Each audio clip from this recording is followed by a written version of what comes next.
শোণিতপুৰৰ চাৰিদুৱাত আবকাৰী আৰু আৰক্ষীৰ যুটীয়া অভিযান। অভিযানত জব্দ অবৈধভাৱে কঢ়িয়াই অনা অৰুণাচলী সুৰা।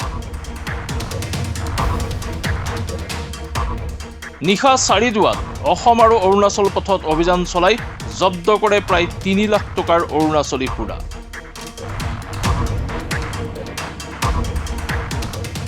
খবৰ অনুসৰি AS01 EJ8002 নম্বৰৰ এখন বিলাসী বাহনত ভালুকপুঙৰ পৰা সুৰা সৰবৰাহৰ খবৰৰ ভিত্তিত জব্দ কৰিবলৈ সক্ষম হয় অভিযানকাৰী দলটোৱে।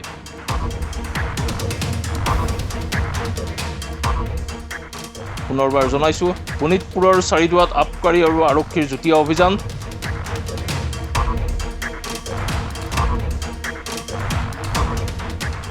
নিশা চাৰিদুৱাৰ অসম অৰুণাচল পথৰ অভিযান চলাই প্ৰায় ৩ লাখ টকাৰ অৰুণাচলী সুৰাৰ জব্দ কৰিবলৈ সক্ষম হৈছে আৰক্ষী।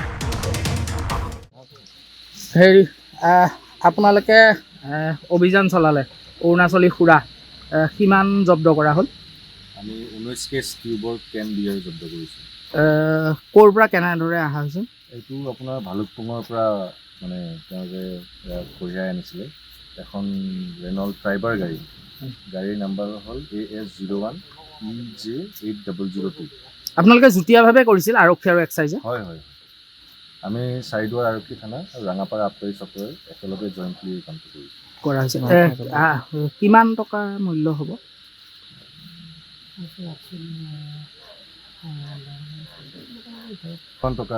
প্ৰায় 30,000 মান টকাৰ। কাৰোবাক জব্দ কৰি আটক কৰিবলৈ সক্ষম হৈছে নেকি? নাই, আটক কৰিবলৈ সক্ষম নহ'ব। পলাই গ'ল? হয়, ঠিক আছে।